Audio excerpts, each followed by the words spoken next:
அப்போஸ்தலர் 4ஆம் அதிகாரம் 11வது வசனம். வீடு கட்டவர்களாகிய உங்களால் அற்பமாய் எண்ணப்பட்ட அவரே மூளைக்கு தலைக்கல்லானவர். அவர்தான் சபையினுடைய பிரதானம், கார்னர்ஸ்டோன், மூளைக்கு தலைக்கல்லானவர். அவரே அன்றி வேறொருவராலும் ரட்சிப்பில்லை. நாம் ரட்சிக்கப்படிக்கு வானத்தின் கீழையும் பூமியில் குழியும் அவருடைய நாமமே அல்லாமல் வேறு நாமம் கட்டளையிடப்படவில்லை.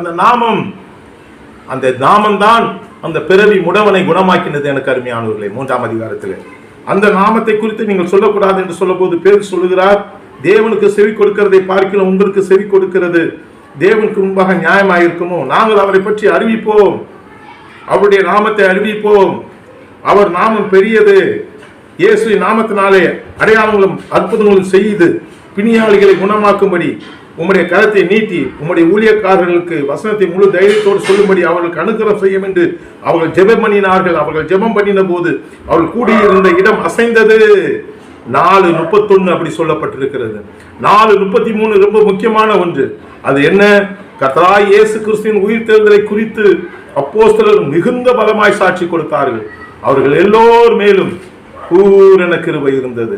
எனக்கு அருமையானவர்களே, பூரண கிருபை பெறும்படியாக இயேசு கிறிஸ்துவின் உயிர்த்தெழுதலை பலமாய் சாட்சி பூரண கிருபை, பலமான சாட்சி பூரண கிருபை.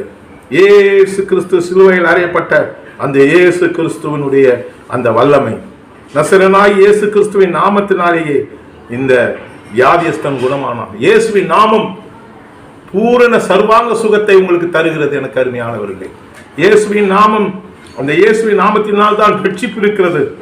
அவர் நாமமே அல்லாமல் வேறு நாமம் கட்டளையிடப்படவில்லை. அவர்கள் ஜெபம் பண்ணின போது அந்த இடம் அசைந்தது.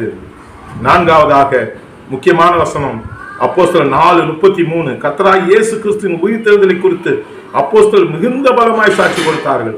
அவர்கள் எல்லோர் மேலும் பரிபூர்ண கிருபை உண்டு. உங்கள் மீது பரிபூர்ண கிருபை உண்டாயிருக்கும்படிக்கு நீங்கள் இயேசு கிறிஸ்துவினுடைய உயிர்த்தெழுதலை குறித்து தியானித்து அதை சாட்சியாய் அறிவியுங்கள். இயேசுவின் நாமம் மகிமைப்படுவதாக. அதை தான் பிதாவானவர் விரும்புகிறார்.